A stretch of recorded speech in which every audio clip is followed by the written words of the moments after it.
Hello and welcome back. In earlier lecture, you understood clearly about object store, how it works in on-premise, also in Cloud Hub, etc. Now, let us try to understand how this object store is practically used. In what real-time scenarios will this object store be used? Case which I have created. So one of the use cases of object stores is caching. It can be used for caching data. How? Let me demonstrate it. Here, I have a flow already created.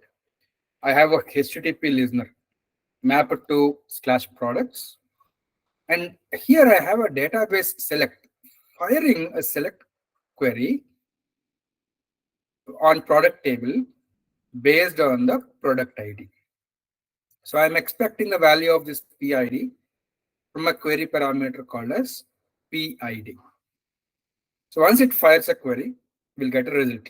Then that result, I'm transforming it to JSON, just simply returning the result.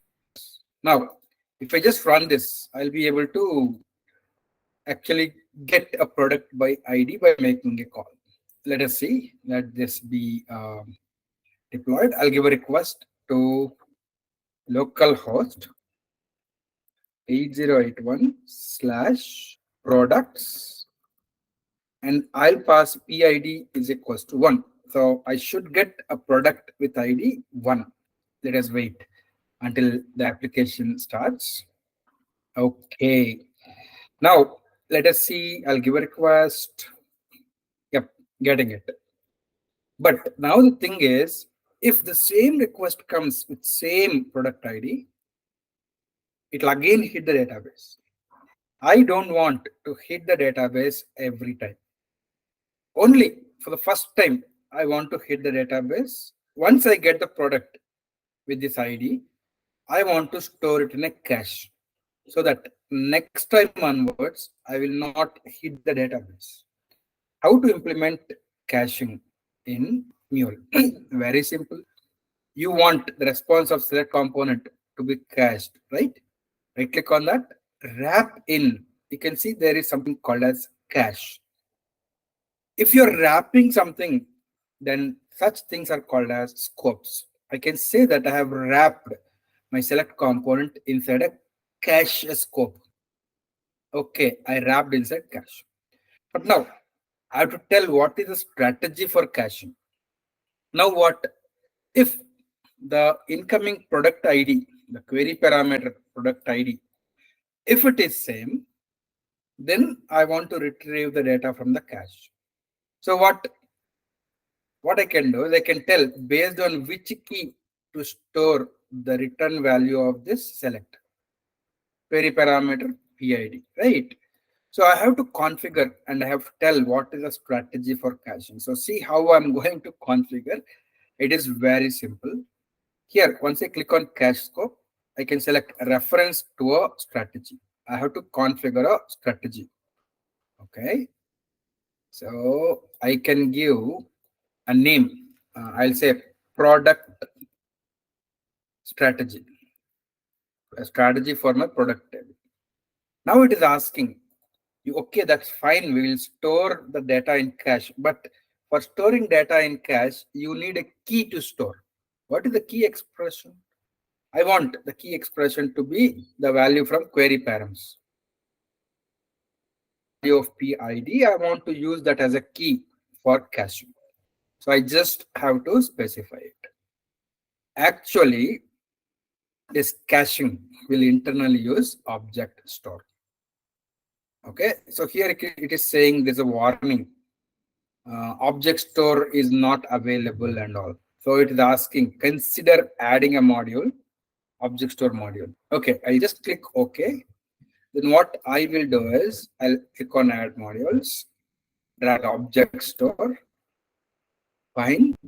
Now if I go to this editing this strategy, here you can see that I can configure the object store.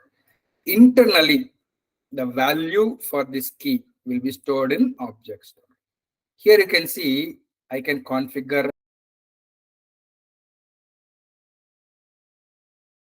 an object store either inline or I can refer to an existing object store. I'll click on inline. Here I can configure what is the name to my object store. I can say product store. Okay, it is persistent. I can give the values if I want it to be in memory. I want it to be persistent. Fine. That's it. I configured a caching strategy. Now let me run this and see what will happen. Then I'll explain you how this caching is internally working. Fine. I guess I need to redeploy my application right now. I'll just restart it. Okay, the application got deployed. Now let me try to retrieve a product with ID 1. Yes, I got it. So actually, for the first time, whenever I'm giving a request, what will happen? The request will go to cache scope. The cache scope will check. For this cache scope, actually, I've configured a strategy, right? What is the strategy using key? What is the key it is using? PID, query parameter PID. So what is the query parameter value I passed? 1. Okay.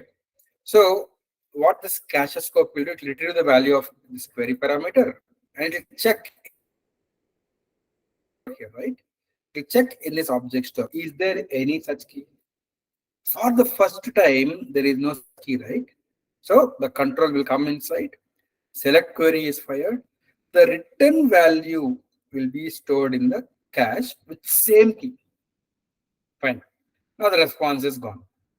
Second time, whenever I give the same request, the value will go to cache scope. Cache scope will check. Is there a key with same value? 1. Yes. So it will not let the control go inside. The value will be returned from the cache itself. Right. So to prove that the value is coming from the cache, I will just drag and drop a logger. I'll just drag and drop a logger and I'll just configure it inside cache scope. Okay. Anyways, this is a string, so I don't need a dynamic expression. I'm just writing inside cache scope. Fine. The application is already running. I'll stop it. Now, I want everything in the cache. Oh, it is actually redeploying. Let us wait. I want everything in the cache to be clear. As you know, where is cache storing? In object store. You know how to remove from object store. I told you. So right click on the project, run as. You have to select application configure. And then here inside clear application data, by default, it will never clear the application data. I will select prompt. Okay, now apply and run. So once it starts running, Anypoint Studio will prompt me and ask, do you want to clear the application data or object store data? Yes, I will say yes. Let us see. Yep, it is asking, do you want to clear application data? Yes, it will remove from the .mule folder, as I told you in last video. Yes. So it will clear all the object store data. Now freshly the application is starting. Let us wait until it started. Then I'll give a request. For first time, it should go inside this cache scope. Second time, I should not see the log from this logger. Let us wait until it is deployed. Yeah, it is deployed. So I'll try to, first of all, let me clear the cache, clear the logs. Yep, the logs are clean. I'll give a request. Let us see, is there a log inside cache scope? Yes, I'll clear this. Second time, if I give a request, I got the response, but this logger, you don't see that log is executed. So that means right now, the data came from the cache.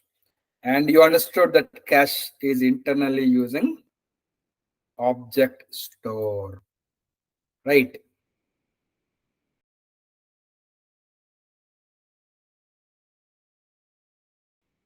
It is storing the value of this key inside object store.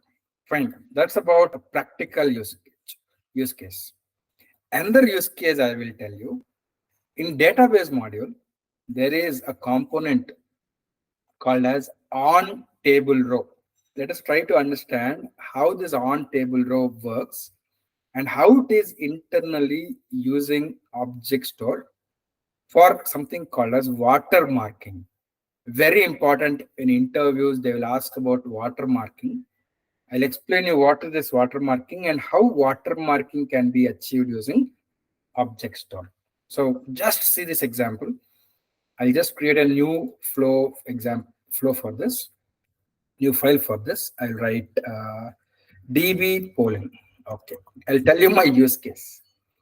So in my database, let me open my database, MySQL. Okay. In my database, there is a table called as product table. Now, my scenario is if any new row gets added into this table, I want to get that row and do some processing. This is my requirement. I want to poll the database at regular intervals. Maybe after every 5 seconds, I want to check, is there any new row inserted? If yes, pick it up and do some processing. This is my requirement. So see how I can achieve it. In database module, there is something called as on table row. I'll configure this. I'll drag and drop this. So flow has been started, and in the source there is on table row. I will use the same database config. Fine. Now I have to tell which table it has to poll. Okay, here I have to select the table. My table name is products. I'll go here. It shows all the tables available in MySQL. I'll just select product table. Yes, this is my product table. I'll stop this application firstly because I'm developing right now. Okay, I'll select the table again, products. Okay, product table. I want to poll for this product table. Now, whenever I'm polling, I have to tell how do I identify whether a record is a new one or not. In this case, for my table, product table, I have configured product ID to be auto increment. Let me just show you. I'll right click on this table, alter table. Here, do you see product ID AI is configured, auto increment is configured. That means a product ID will be automatically incremented. So right now, the time is 14:14.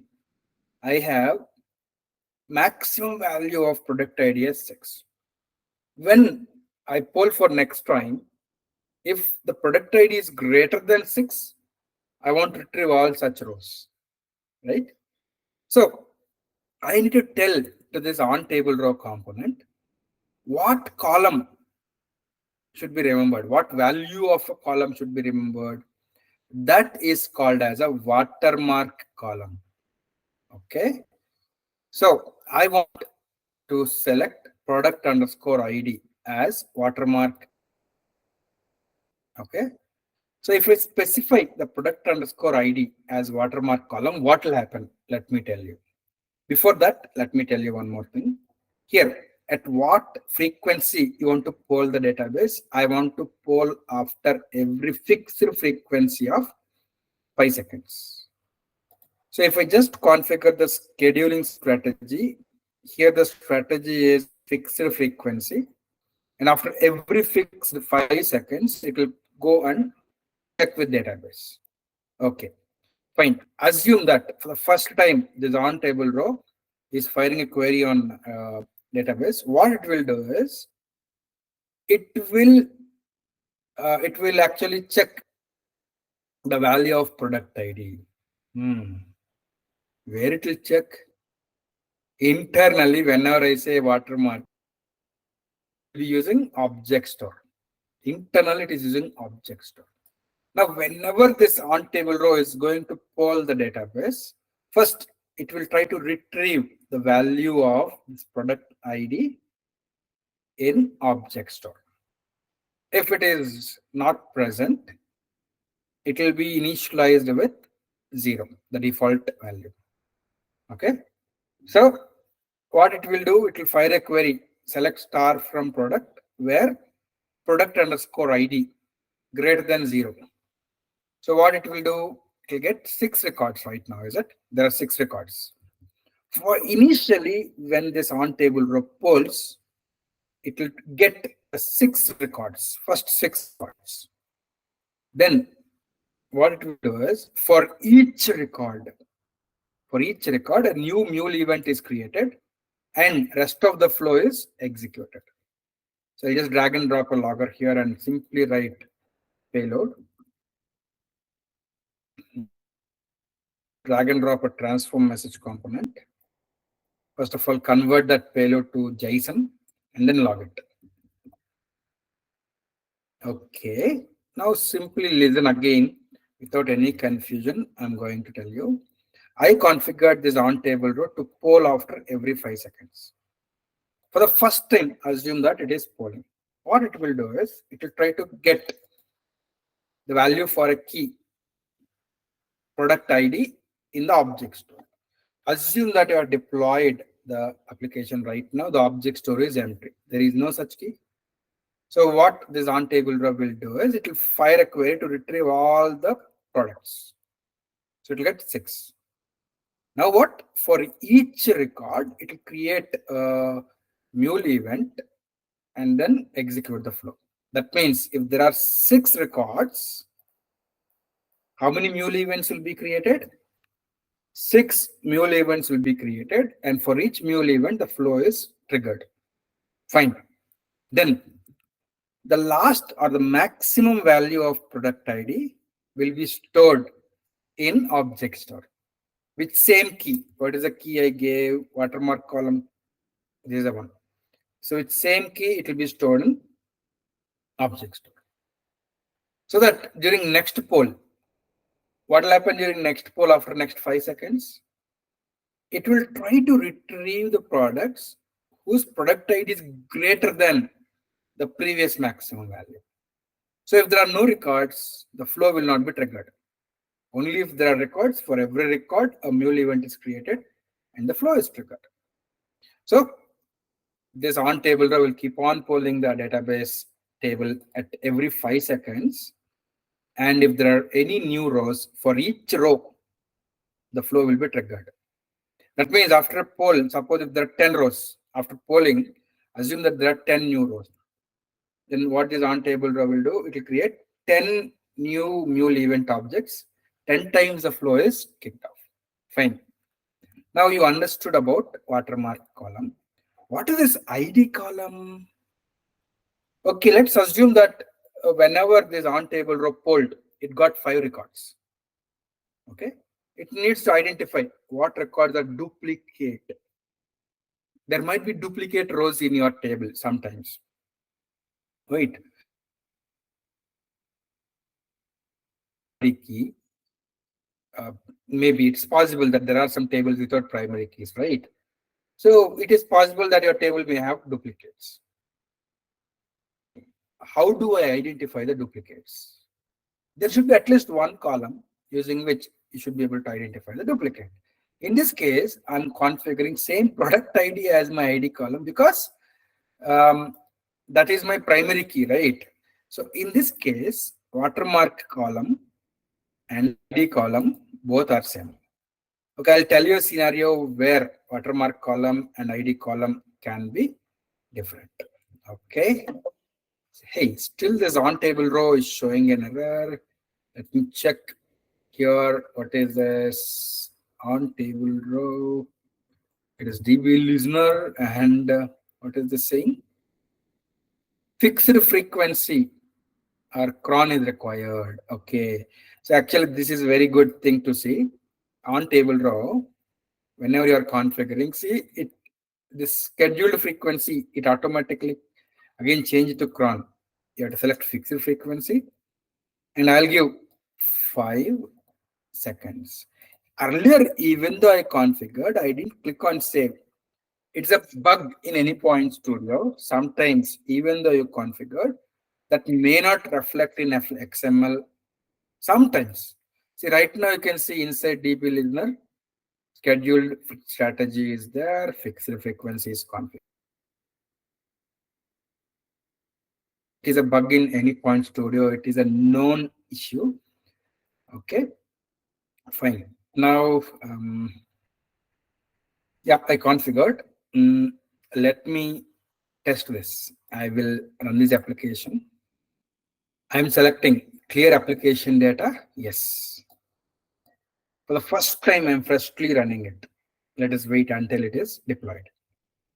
It got deployed, and you can see on the console, this logger is executed. How many times? This is a logger. Logger got executed how many times? If you see, 1 time, 2 times, 3, 4, 5, 6, 6 times for every record. You can see the logger is logging the JSON for 6 records. So that means the flow got executed 6 times, right? Fine. Now I'm not seeing any logs because 5 seconds is over, but there are no new records. I configured 5 seconds, but there are no new records. Is that? So let me go to console, clear the console, go to database, and I will add a new row 7, some data.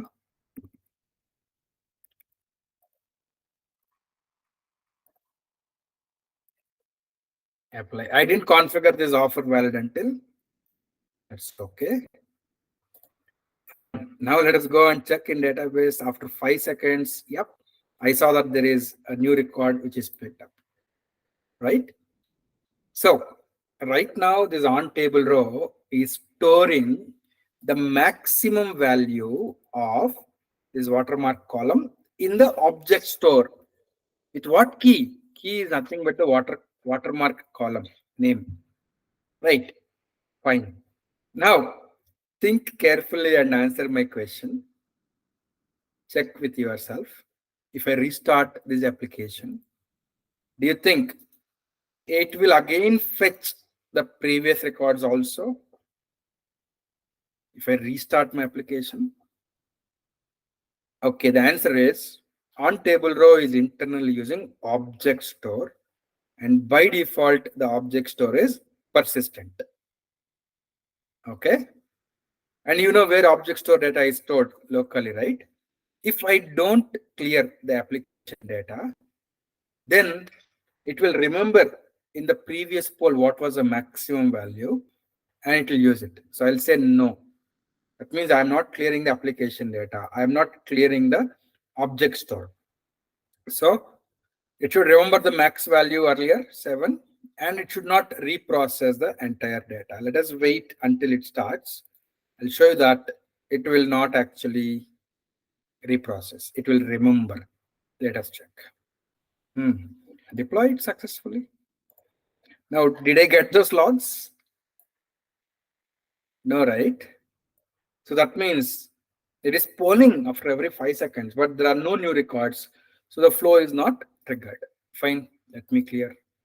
Now what I will do is I will actually restart the application. Let me stop it. Restart. But now what I will do is I'll configure it to clear the application data. So let us see now after it is built. Anypoint Studio will prompt me for clearing. Yes, it is now prompting. Now if I say yes, all the object store data will be deleted. That means the value of this column, product ID, which was stored in object store, that also will be deleted. So I should see that it freshly again polls and gets all the previous data. Let us check. Now I can see that on console, I can see the logs again, right? So this proves that watermark column, the max value of watermark column is stored in object store. Now, Just listen carefully. Very important thing for certification exam. I see that in certification exam, there are at least 2 questions coming from whatever I'm going to talk right now. Okay. Actually, what all columns can be used as watermark column. Okay. So I will tell you a scenario. Assume that in my database table, assume that there is a field of type timestamp. Normally, I have a rule in my application. Whenever a row is updated or whenever a row is added, the current timestamp on the server will be added here. That means, assume that now I inserted, now the time is 14:28, let us say 10 seconds on my system. 10 seconds and some milliseconds. So assume that I inserted a row. Now, what I want is, I want in the database table, the value of timestamp column will be 12:28:10. Okay. Assume that I have such a column in my database where we are storing a timestamp. Whenever a new row is added or a row is updated, the timestamp will be modified. Fine. Now, what I can do in my flow, I can configure my database Ontablerow to pull this table and fetch the records based on the timestamp. So initially, this Ontablerow will be internally using object store, right? In object store, for this key, let's assume the column name is modified underscore TS. Assume that this is a column name. So what happens is, if I configure this column as my watermark column, for the first time, the Ontablerow will check in object store. Is there any key with this? No. So what it will do, it will fetch all the records, and then the current fetch time. The current time on the system right now, the time is 14:29. Assume that the current time is 14:29 45 seconds. Whenever it polled, the last poll time is this much. It will be stored in object store. So next time, whenever it polls, what it will do? It will retrieve the columns whose timestamp value, whose value in this column is greater than this one. So will I get only the columns modified after this timestamp? Yes.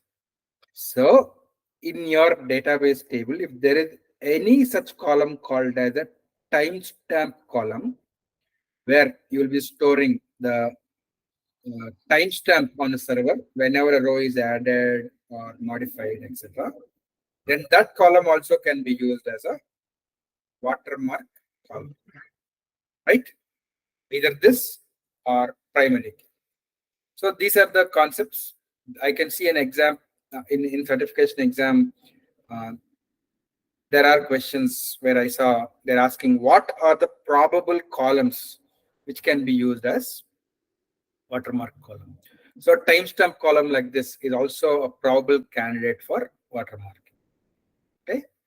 So that's about how Ontablerow is internally using object store to store the value of watermarked column.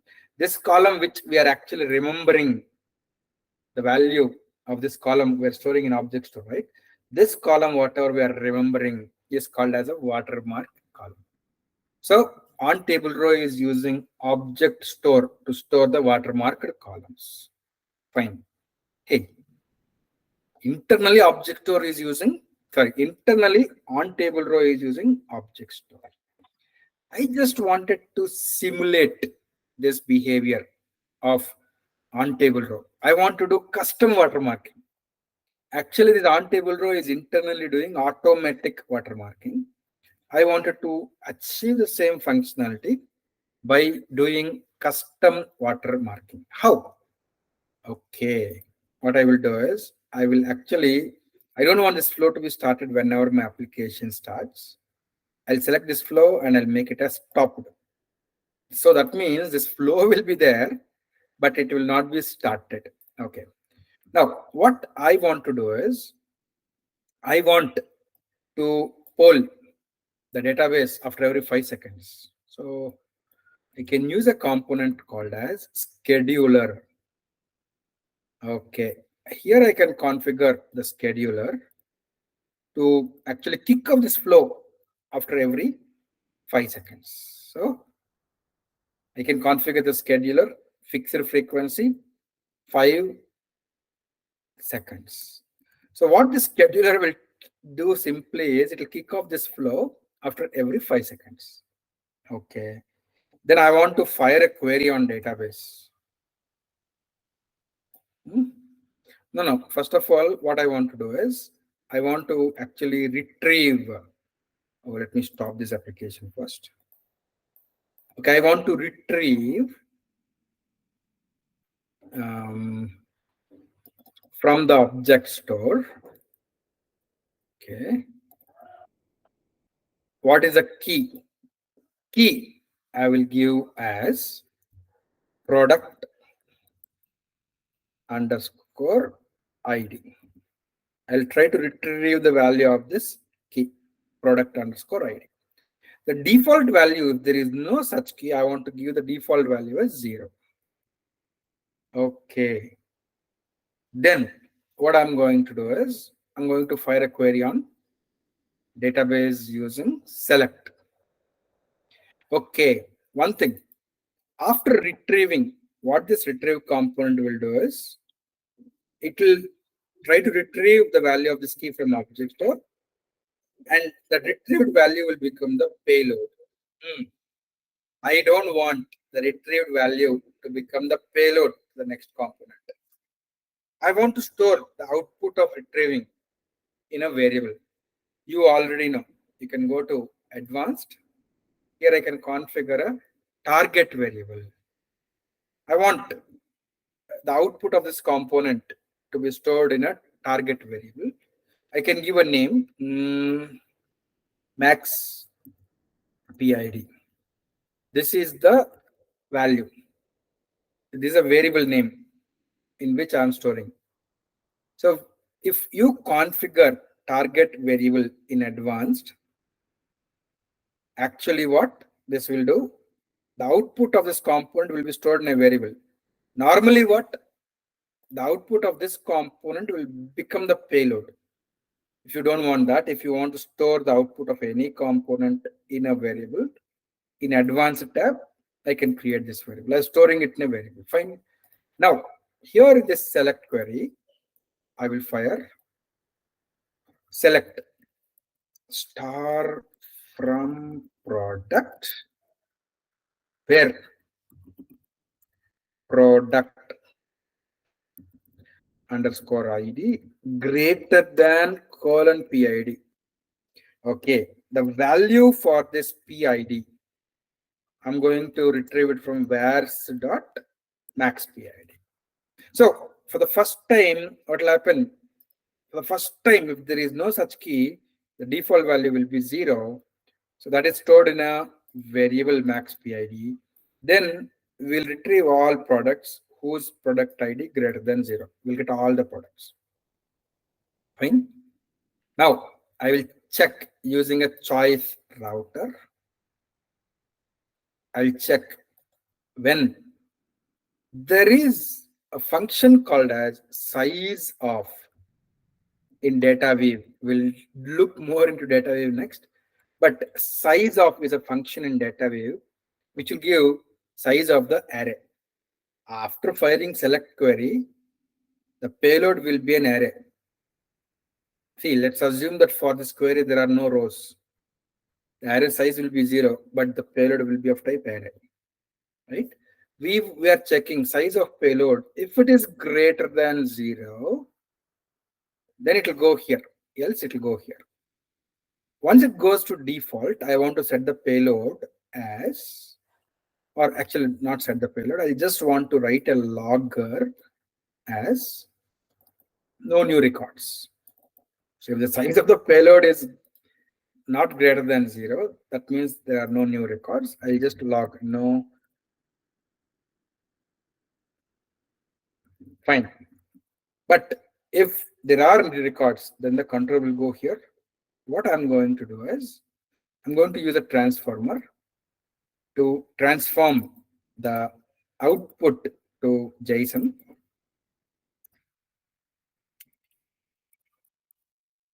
I will write here simply payload. And then I'll just write a logger to log it.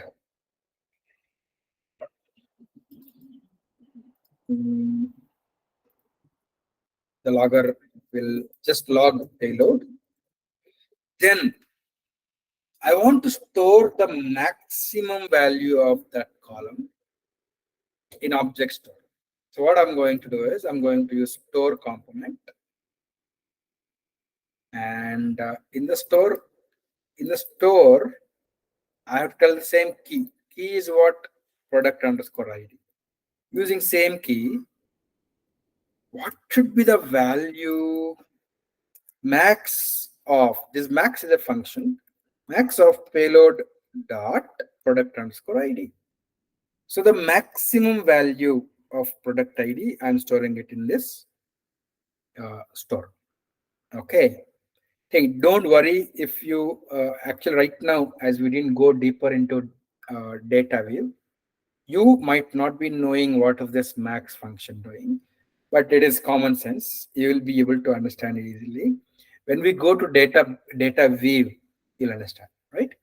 So now, don't you think that this flow also is simulating this one?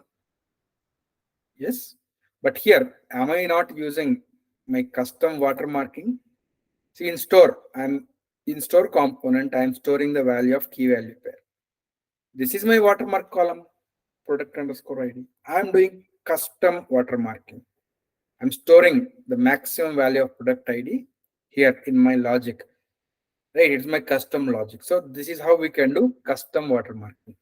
Let me just start this application and check. Okay, I'll clear the application data entirely. Let it start. Okay, it started. Now you can see the logger has logged for the first time. Second time onwards, you can see the logger is printing no new records after every 5 seconds. Actually, it is firing a query on database and checking, and it is just writing no new records. Suppose if I add a new record, let me go and add 8 something.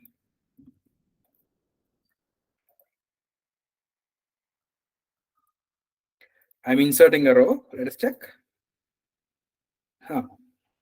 Now after 5 seconds, see, it retrieved the new row, right? So you clearly understood how object store can be used for watermarking. Here I wrote a bigger flow. Ontablerow is having a similar logic in Java. They have written this logic in Java, and they are using automatic watermarking, and we are specifying the watermark column, right? The maximum value of this watermark column is automatically stored in object store.